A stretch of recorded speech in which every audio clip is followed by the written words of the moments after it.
Hello guys. Sorry if the audio's bad. I'm doing it from my laptop. And I just want to say that this is my first ever history live stream. You see me doing gaming live streams, probably guitar live streams later in the future. But this is a history live stream because I'm into history. I do play guitar. I love dogs and I love history. So, before we get in, you can feel free to ask questions throughout this live when I'm chatting to you about history, okay? So, the first history we're going to talk about is World War One and how it happened.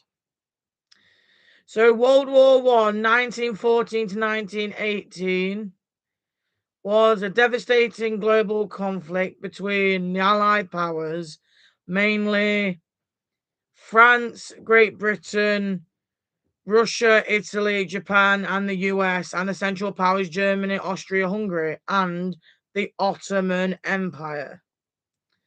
Triggered by the assassination of Archduke Franz Ferdinand, it claimed an estimated 16 to 20 million lives. So World War One broke out when Archduke Franz Ferdinand he got assassinated. So those countries like Japan, Russia, UK, America, they went to war. And basically, I'm going to read it one more time. If I've got no people yet, but if they join the live, they'll obviously, So World War One, 1914 to 1918, was a devastating global conflict between the Allied powers, mainly France, Great Britain, Russia, Italy, Japan, and the US, and Central Powers, Germany, Austria Hungary, and the Ottoman Empire. Triggered by the assassination of Archduke Franz Ferdinand, it claimed an estimated 16 to 20 million lives. And then this is where it goes into detail as well. The conflict was fueled by the fourth main long-term causes, often referred to by the acronym MAIN, main or MAIN. Militarism,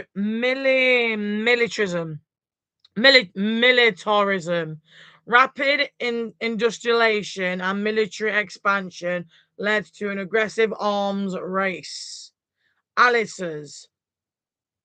Yeah, everybody loves Alice's.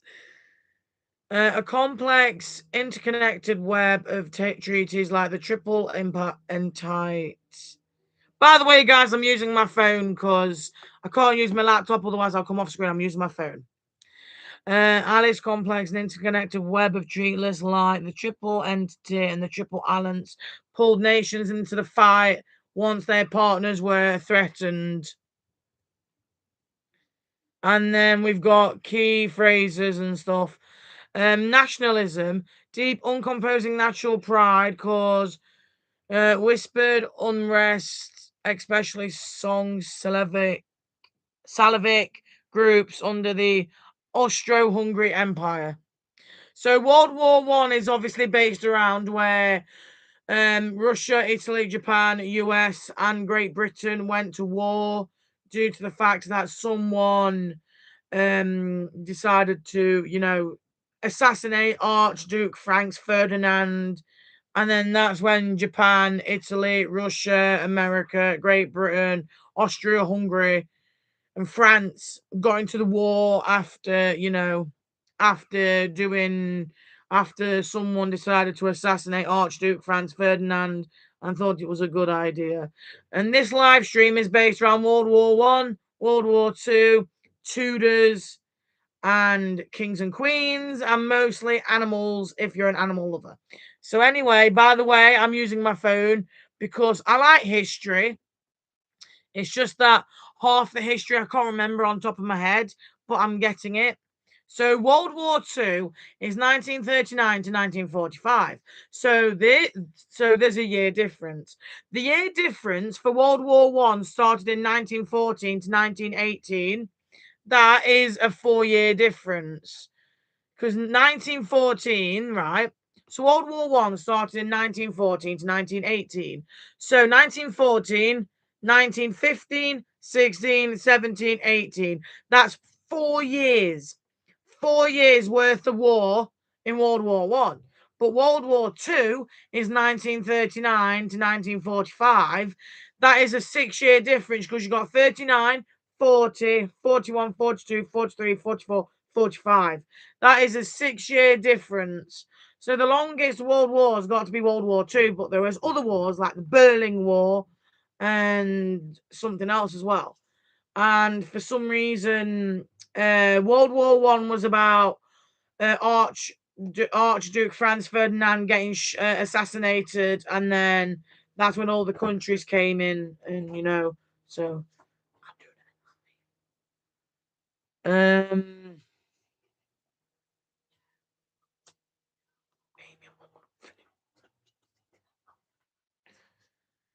All right. I'll be back in 5 minutes, but I'm gonna keep my camera on, but turn my mic on. Actually, no, I'll turn my camera off. I'll be back in a minute.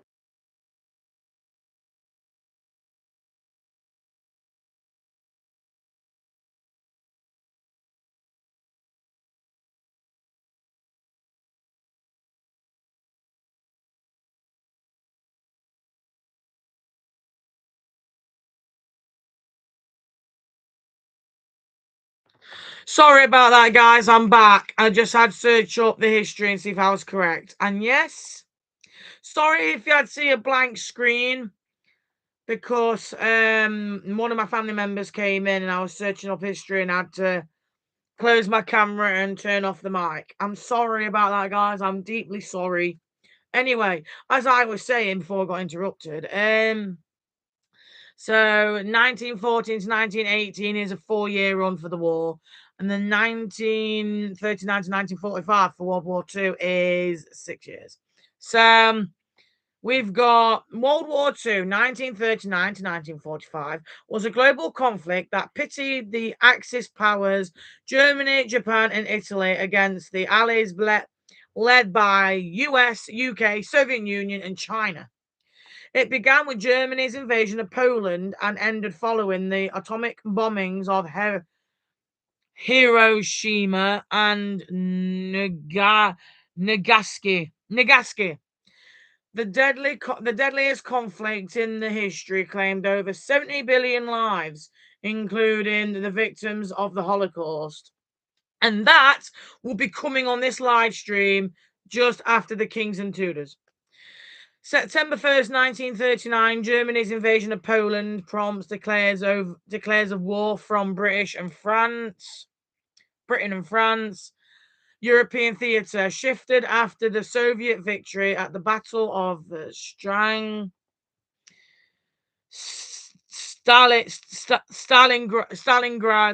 1943, and the Allied D-Day invasion of Normandy, June the 6th, 1944, invaded and leading to Germany's surrender on May 8th, 1945, VE Day.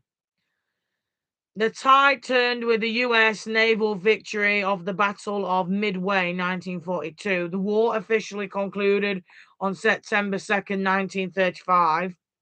No, sorry, not 1935, 1945, following the surrender of Japan.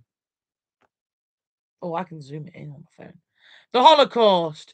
Between 1933 and 1945, the Nazi regime systematically murdered 6 million Jews and millions of others in state-sponsored genocide. So history back then was a bit, it was a bit scary, but there's history still in the making. That was made by all the countries going to war. And now, sorry if you hear talking in the back, it's just the neighbours. And now we're going to do about the kings, history kings. Throughout history, kings have shaped into geopolitical, crucial, and religious landscapes of the world, from Oriental lawgivers to information train. Sorry about my spelling. I'm still a bit special, you know. Multiple lawyers giving them triumphs. Specific monarchs defended their eras, which have many leaving legacies that survived today. Henry VIII, England, famous for his 6 wives and his role in just in the English Reformation when the Pope refused to annul his first marriage. Henry broke away from the Catholic Church to establish the Church of England. Alexander the Great, Macedonia, one of the history's most successful military commanders. He built an empire stretching from Greece to Egypt into the northern West India before his death at the age of 32. Louis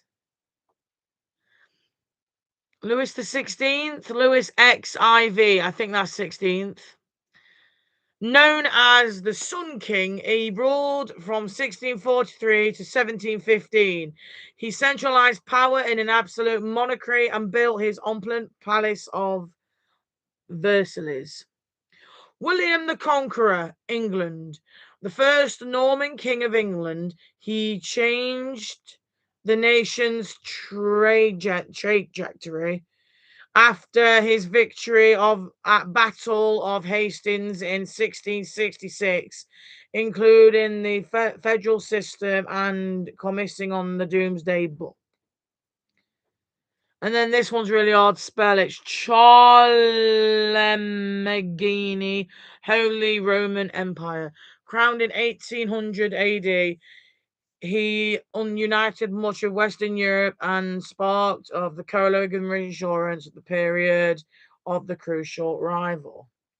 So this is one of the kings. This is Henry VIII. That's Henry VIII. And these are all the other kings as well. And Henry VIII is one of them. And Henry, I remember. Well, Henry VIII is this one. Let me turn my brightness down. So Henry VIII is this one, and apparently he is one of the what was it? I've just found what it were. One of the worst kings in Great Britain, because Henry VIII was one of the kings that executed a couple of his wives, and then he wanted to chop the heads off a load of people. But Catherine Parr, she was the last of Henry's wife. And to be honest, Henry died at the age of 55, and then Catherine Parr was alive. No, Catherine of Aragon. Oh, Catherine of Aragon was. Hold on a minute. I remember the song. Divorce beheaded. Divorce. Catherine of Aragon was one. Oh, she was one. Catherine Parr was the last one. So Catherine Parr was the last wife to outlive Henry VIII, because Henry VIII died on his deathbed at 55, and Catherine Parr managed to outlive him, and then she died, I think, the same year later. So there's also history about cars, which I'm going to show you on the phone as well. First, I'm going to do the Tudors, sorry. So these are the Tudors. Let me show you the picture of the Tudors on my mobile phone. These are the picture of the Tudors. So we've got the pictures of the Tudors. Yeah, we've got the pictures of the Tudors there. Those are the women. And then we've got this. We've got the Henry VIII, and then we've got like his what? Like, hold on, 1, 2, 3, 4. Yeah, we've got his 6 wives around him. So those are his 6 wives, and Henry VIII in the middle. Catherine of Aragon was one. Catherine of Aragon, Catherine Parr. Hold on a minute. Anne Boleyn. So Catherine Parr's number 1, Anne Boleyn's number 2.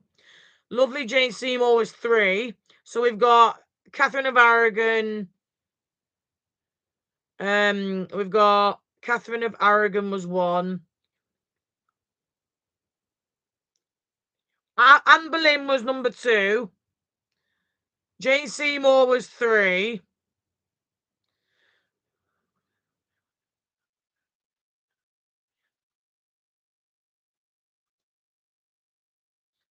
So so we've got Catherine of Aragon, Anne Boleyn, Anne Boleyn, Jane Seymour, Catherine Parr, Anna Cleves. Oh my God, what was the last one? Oh my God! Right, we've got Anna Cleves, Anne Boleyn, Catherine of Aragon, Jane Seymour. Hold on a minute. I think I've got most of them. I've just forgot the names. Hold on a minute. Right, this one's Catherine of Aragon, one of Henry VIII's 6 wives.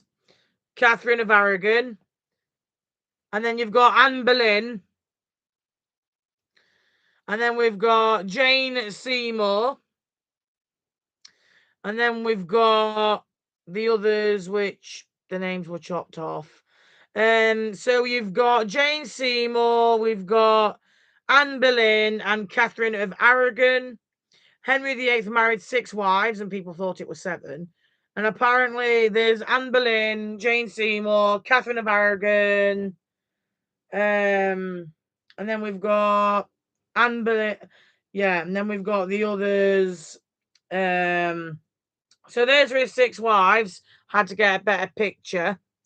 And their names are technically, obviously, like Catherine of Aragon, Anne Boleyn, Jane Seymour, and then we've got Anna Cleves. Yeah, 6 wives. Here we go. Then we've got Anne of Cleves, Catherine Howard, and then Catherine Parr. And actually, Catherine of Aragon was divorced. Anne Boleyn divorced. And Anne Boleyn was obviously beheaded. And Jane Seymour died. And then you got Anne of Cleves, she was divorced. And then Catherine Howard, she was beheaded. And Catherine Parr, she survived. So you've got divorced, beheaded, and died. And then divorced, beheaded, survived. So there's a pattern there, really. So divorced, beheaded, and died. Divorced, beheaded, survived. So we've got 2 for divorce, which is Catherine of Aragon and Anne of Cleves. 2 beheaded. So we got 2 that's been beheaded, which is Anne Boleyn and Catherine Howard. Those were these 2 that's been beheaded. Sorry. Jane was the one that died. She just dropped dead. And then Catherine Parr, she's the one that outlived Henry VIII. Because Henry VIII died on his deathbed at 55. And apparently, Catherine Parr outlived him. And basically, she outlived him and he died. So, and this is obviously Jane Seymour. So, learning about history is really fun. If history isn't your cup of tea, it doesn't really matter. But there's also cars as well, because, yeah, look, here it is. See if you can hear it.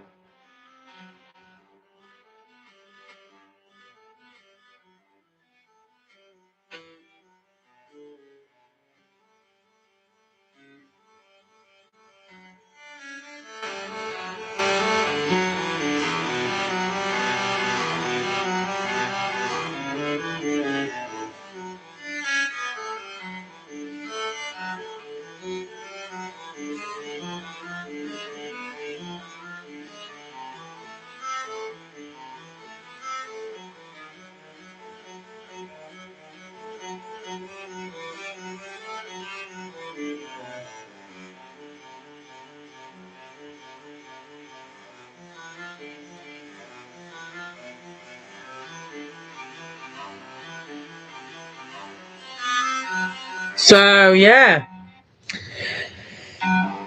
learning history is really good, to be honest. And also, let me see if I can find more photos.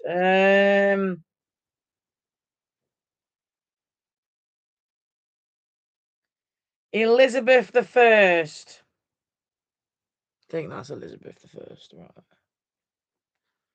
So learning history is good. Like, honestly, hold on a minute. Honestly, if learning history isn't your cup of tea, it's really, really good. By the way, I am using my phone because I need to show you what the pictures look like for the old cars as well.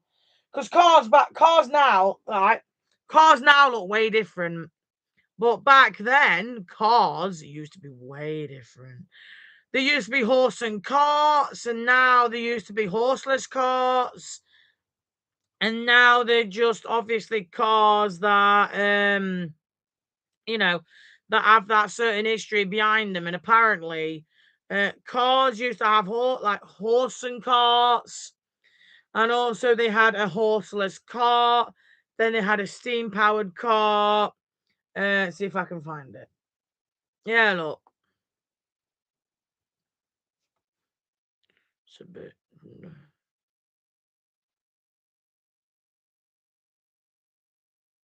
Iconic, the first iconic car brands: Mercedes, 1866; Cadillac, 1902; Aldi, 1910; BMW, 1927; Peugeot, 1891; Ford, 1903; Chevrolet, 1911; Volvo, 1927; Renault, 1898; Rolls-Royce, 1904; Citroen, 1919; Nissan, 1931; Lancia, 1906; Bentley, 1919; Toyota, 1935; and Volkswagen, 1938. The first cars with iconic brands, and they're them. And then we've got another one as well.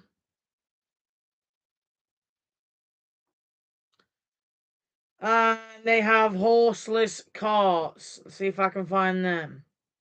Horseless carts.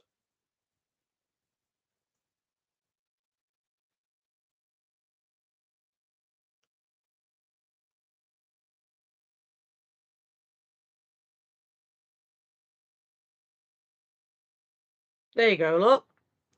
The horseless carriage. So back then, transport was very popular by using horses. I mean, back in the 1800s or the 17th century or whatever it is, people back then used to use horses as transport. People were riding horses, they were using horses to do the livestock, and then they thought of moving on to do a horse and cart.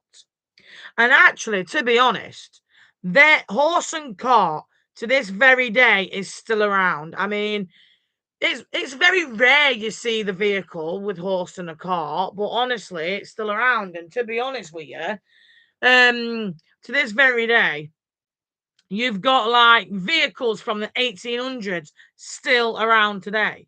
I've seen about two, three, four of them on the road, but they're rare, so I won't be able to see them as much. But I've seen about a couple of old-fashioned cars that has history behind them on the roads, if you know what I mean. But when I end this live, feel free to comment if you got any questions, and I'll answer them for you. So yeah, history is very cool. If you're not a fan, it doesn't really matter because we all learn by something and stuff like that. And also, I do have a history book somewhere. I've got a load of history books. I mean, World War One cards and stuff. But honestly, remember, if you're out and about and you see a horse and cart, rarely, or an old-fashioned vehicle, comment. I've seen a horse and cart on the road before. Like today in 2026, electric is taken over. Petrol, diesel cars, right? But if you look carefully on the road, or if you see something, there is still old-fashioned cars and horse and carts still out there, and you can even hire them for like funerals, prom, weddings. So you can even hire like really old cars for like proms and weddings, and then horse and carts for like funeral and stuff. So even though I don't see them on the street. Sometimes if I'm in the back seat of the car and I look and I see an old car on the drive, you know, history's still in the making. Even though it's like we're in history now, history's still in making. So thank you so much for watching this live. And I know I had no people, but I don't really care. I just make these lives for like the fun of it. And there's my dog trying to make a debut. Anyway, guys, I'm going to have to go, and hopefully I get to do another history live stream. I loved making this. This was my first ever history live stream. Anyway, I hope you guys like to watch it, and also check out my other live streams if you haven't already. And that's my dog. There he is. So I will see you on the next live stream for history. Peace out.